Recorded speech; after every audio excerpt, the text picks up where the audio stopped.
Bienvenue dans cette nouvelle vidéo sur bien-être enfant. Que faire devant la constipation du nourrisson et nouveau-né? La constipation est la rareté d'émission des selles. Un bébé fait généralement de 1 à 8 selles par jour durant les 5 premières semaines de sa vie. Cependant, les bébés nourris au lait maternel peuvent avoir une fréquence de selles variable, allant de 5 ou 6 par jour à 1 tous les 8 à 10 jours. Les bébés âgés de moins de 12 mois, nourris aux préparations pour nourrissons, doivent faire au moins 3 selles par semaine.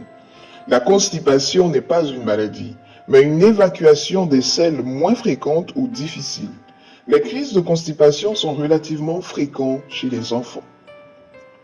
On parle de constipation dans 3 situations suivantes.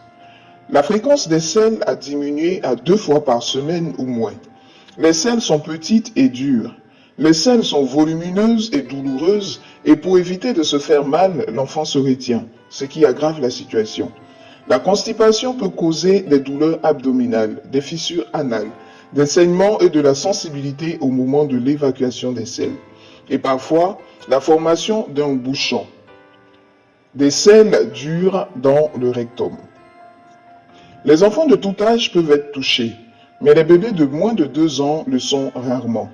Les enfants âgés de 6 mois à 4 ans sont les plus atteints de constipation. Toutefois, les parents peuvent ignorer que les enfants âgés sont constipés car ne vérifient pas leur fréquence des selles. La durée de constipation est variable et peut être chronique et durer plusieurs mois. Cause de constipation. Repas pauvres en fibres alimentaires et peu de boissons. Changement d'alimentation et de l'environnement. Un stress émotionnel ou physique. Début de l'école maternelle, période d'examen ou rarement une maladie sous-jacente. Rétention volontaire par peur de la douleur pendant l'évacuation. Période d'apprentissage de la propreté. Comment traiter la constipation? 9 règles d'or. Augmentation de la consommation des fibres alimentaires. Haricots, pommes, avoine, orange, banane mûre, pain entier.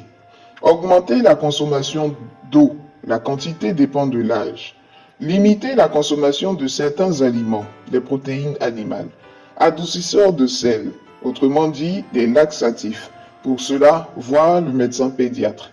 Consommation des fruits, ananas, contient les fibres, contient les vitamines, augmente les réponses du système immunitaire.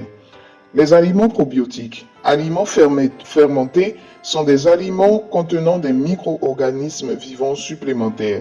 Ces derniers restent actifs dans l'intestin en quantité suffisante pour modifier le microbiote intestinal à la fois par implantation et par colonisation.